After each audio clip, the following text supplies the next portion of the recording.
কি বানাচ্ছো? আজকে বাবা আমি স্যান্ডউইচ বানাচ্ছি। সেই স্যান্ডউইচটা যেটা খেতে তুই খুব ভালোবাসিস। আচ্ছা মা, বানাও। হ্যাঁ, এই যে আলু নিয়ে নিয়েছি, আলুটাকে আমি মেখে নেব। দুটো আলুকে আমি আগে ভেঙে নিচ্ছি। এটাকে আমি লবণ আর একটা কাঁচা লঙ্কা কুচিয়ে নিয়েছি। কাঁচা লঙ্কা কুচি, লবণ আর ধনে জিরে ভেজে গুঁড়ানো রয়েছে আমার। এটা দিয়ে আমি আলু সেদ্ধটাকে মেখে নেব। আলুটা মাখা হয়ে গেছে। পাউরুটিগুলোকে আমি এরকম তেরচাভাবে কেটে নিয়েছি, কোনাকুনিভাবে।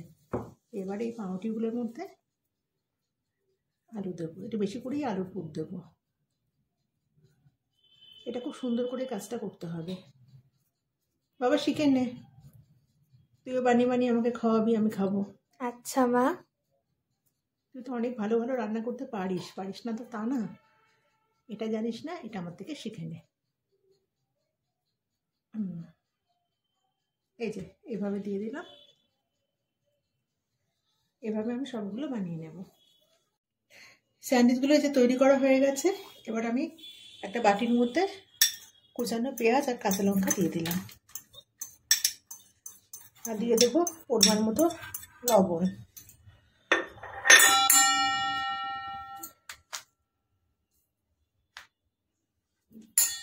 লবণটা দিয়ে এটা ভালো করে মেখে নিলাম।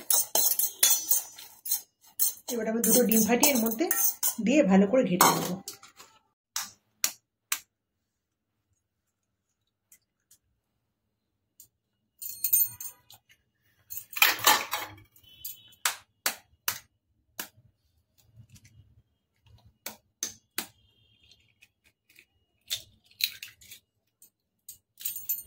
ভালো করে ফাটিয়ে নেব।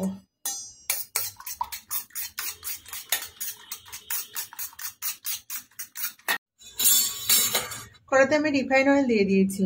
এবার আমি এই স্যান্ডউইচগুলোকে এই ডিমের মধ্যে কোট করব, যাতে পেঁয়াজ লঙ্কাগুলো একটু ওপরে নিচে পড়ে, সেভাবে একটু কোট করে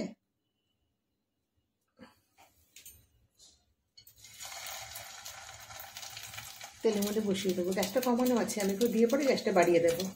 এটা খেতে অসাধারণ হয়। আর আমার মেয়ের তো মানে ডিমে যা কিছু হবে, ও তো ভীষণ পছন্দ করে ডিম। তার মধ্যে এই স্যান্ডউইচটার ভীষণই পছন্দের খাবার। প্রত্যেকদিন বিকেলে বা সন্ধ্যাবেলা ওর পছন্দের কিছু না কিছু আমাকে বানাতেই হয়। গ্যাসটাকে এবার বাড়িয়ে দেবো। এক পিঠ ভাজা হয়ে গেছে, আমি উল্টে দিয়েছি। আমি সাইডগুলোও ভাজবো, নাহলে কিন্তু কাঁচা কাঁচা লাগবে। ওপাশটা ভাজা হয়ে যায়, তারপর আবার সাইডগুলো ভাজ।